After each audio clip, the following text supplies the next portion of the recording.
प्रिय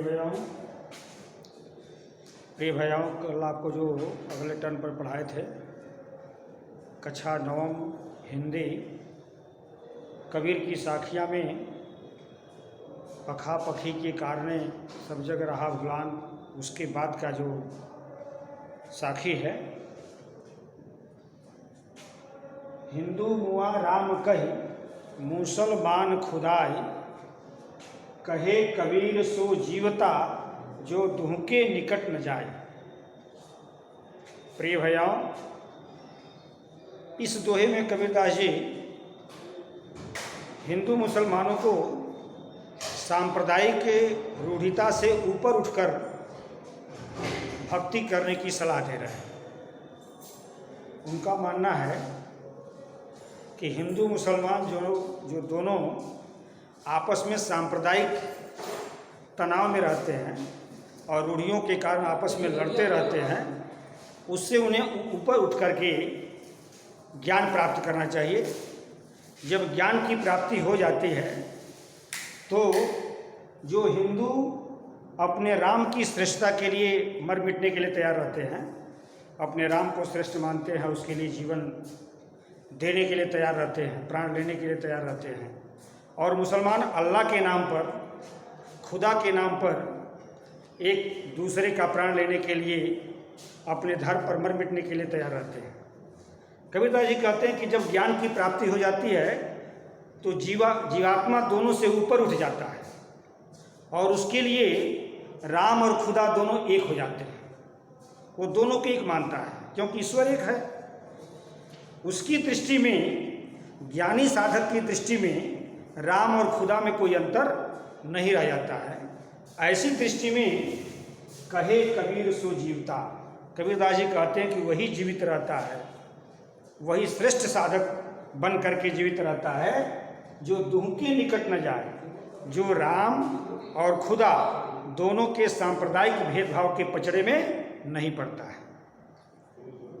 इस दोहे में कबीरदास जी बता रहे हैं कि सच्चे साधक को राम और खुदा के सांप्रदायिक रूढ़िवादिता में नहीं पड़ना चाहिए।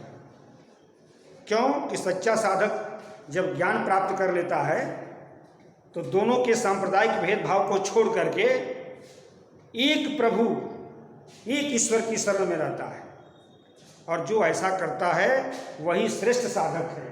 कहे कबीर सो जीवता, वही अमर रहता है, वही जीवित रहता है जो दोनों के करीब नहीं जाता है, अर्थात जो राम और खुदा के पचड़े में नहीं पड़ता है, दोनों के लिए मर मिटता नहीं है, केवल एक ईश्वर की भक्ति करता है। इसमें कबीरदास जी सच्चे साधक को ज्ञान प्राप्ति के लिए बताते हैं कि जो जब ज्ञान प्राप्त कर लेता है तो उसको राम और खुदा एक जैसे दिखाई देते हैं। प्रिय भैया, जीवता माने जीवित रहता है, निकट न जाए माने समीप नहीं जाता। इसका अर्थ होगा समीप न जाना, यानी नजदीक नहीं है।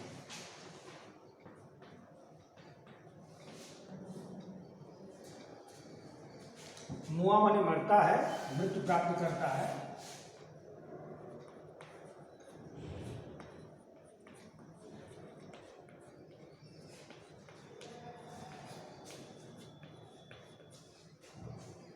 और जीवता माने जीवित रहता है। प्रिय भाइयों, उसके बाद दूसरा जो साखी है, काबा फिर काशी भया रामई भया रहीम, मोट चून मैदा भया बैठ कबीरा जी। अपने पूर्व के साखी में कबीरदास जी ने जो कहा है उसी को और प्रमाणित करते हुए, उसी को की सत्यता का और बखान करते हुए कबीरदास जी इस अगले साखी में भी समझा रहे हैं कि जब सच्चा साधक ज्ञान प्राप्त कर लेता है तो उसकी दृष्टि में राम और रहीम एक जैसे दिखाई देते हैं। काबा फिर काशी भया, उसके लिए काबा मक्का मदीना और काशी जो हिंदुओं का पवित्र धर्म स्थल है और काबा जो मुसलमानों का पवित्र धर्म स्थल है, उन दोनों में कोई भेद, कोई अंतर नहीं रह जाता है, दोनों एक हो जाते हैं। ये समन्वय की भावना है। कबीरदास जी बहुत अच्छे, ये यहाँ समन्वयवादी भी हैं। हिंदू धर्म मुसलमान धर्म दोनों के धर्म में जो रूढ़ियाँ थीं, जो कमियाँ थीं, उसको उन्होंने समय समय पर बहुत ज़्यादा लताड़ा भी है। दोनों में समावेश, दोनों को एक जैसा बनाने का प्रयास भी किया है। तो यहाँ कबीरदास जी वही बात कर रहे हैं कि जब साधक श्रेष्ठ हो जाता है, सच्चा साधक हो जाता है, जब उसे ज्ञान प्राप्त हो जाता है, तो उसकी दृष्टि में राम और रहीम में कोई अंतर नहीं होता। उसके लिए काबा और काशी भी एक जैसा दिखाई देने लगता है। दोनों में कोई अंतर वो नहीं समझता है। दोनों को लेकर के कोई बड़ा छोटा होने का बात नहीं करता है। जैसे मुसलमान कहते हैं कि हमारा मक्का मदीना श्रेष्ठ पवित्र जगह है, और हिंदू कहते हैं कि नहीं, हमारा काशी पवित्र जगह है। और दोनों लोग अब धार्मिक उन्माद में एक दूसरे को छोटा बड़ा साबित करने में लगे रहते हैं, आपस में झगड़ा करते हैं, मारपीट करते हैं। तो ऐसी दृष्टि में कबीरदास जी कहते हैं कि जिस प्रकार से मोट चून मैदा भया, जैसा गेहूं मोटा होता है, तो गेहूं, मोटा गेहूं जो दिखाई देता है अलग से, वो खाने में उतना रुचिकर नहीं होता है, उसको नहीं खाया जा सकता है। लेकिन जब वही गेहूं पीस दिया जाता है, मैदा हो जाता है, अर्थात जब दोनों धर्म की रूढ़ियाँ समाप्त हो जाती हैं, दोनों धर्म एक हो जाते हैं, अर्थात दोनों एक ईश्वर को मानने लगते हैं, दोनों की दृष्टि में सच्चा ईश्वर एक होता है, तब ऐसी दृष्टि में सांप्रदायिक भेदभाव समाप्त हो जाता है। दोनों एक होकर के सच्चे ईश्वर की प्राप्ति कर लेते हैं। वो जिस प्रकार से मोटा गेहूं पीस करके जब आटा बन जाता है, तो सबके खाने के लिए उपयुक्त हो जाता है, सब लोग उसको बड़ी रुचि से खाते हैं, वो खाया जा सकता है। बैठ कबीरा जी, कबीरदास जी कहते हैं कि मैं बैठ करके अब उसको भोजन कर रहा हूँ, क्योंकि हमारी दृष्टि में ये दोनों का भेदभाव नहीं है, वो अलग अलग दिखाई देता है। कब? जब गेहूं के रूप में होता है। गेहूं के रूप में कब होता है? कि जब हिंदू समझता है कि मेरा धर्म अलग है, मेरा धर्म श्रेष्ठ है। जब मुसलमान ये समझता है कि मेरा धर्म अलग है, मेरा धर्म श्रेष्ठ है, मेरा ईश्वर बड़ा है, उसका ईश्वर छोटा है, तो जब ये अलग अलग की बात करते हैं, तब वो गेहूं जैसे अखाद्य दिखाई देते हैं।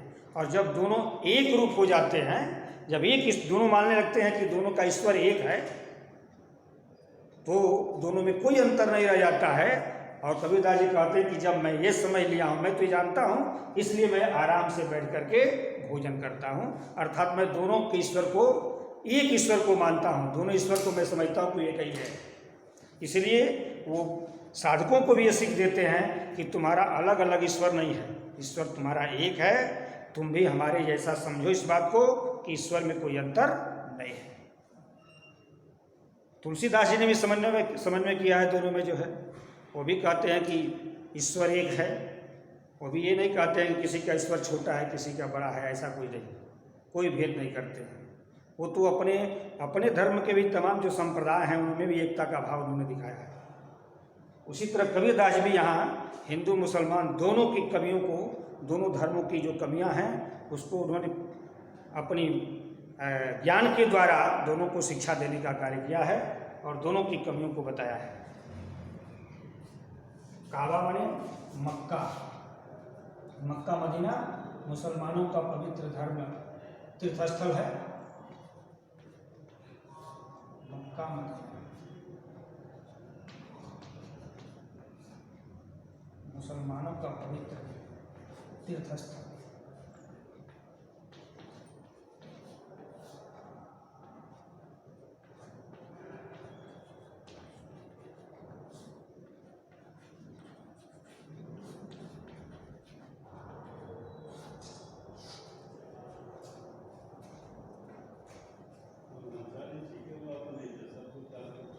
प्रिय भैयाओं, रामई भया रही, इसमें भी अनुप्रास अलंकार है।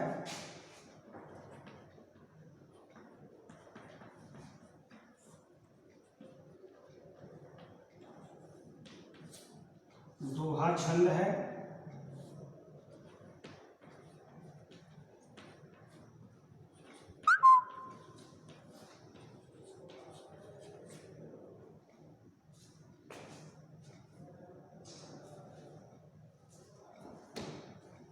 ग्रीक का नोट करेंगे। राम और रहीम में अंतर कब समाप्त हो जाता है? पहला प्रश्न। दूसरा, कबीर की दृष्टि में कौन जीवित रहता है? मोट चून मैना भया बैठ कबीरा जिम, इस पंक्ति का भाव लिखें। मोट चून मैला भया बैठ कबीरा जिम, इस पंक्ति का भाव स्पष्ट करें, लिखें। धन्यवाद।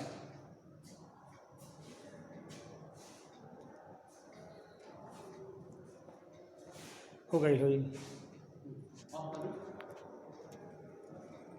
इसे खोलना।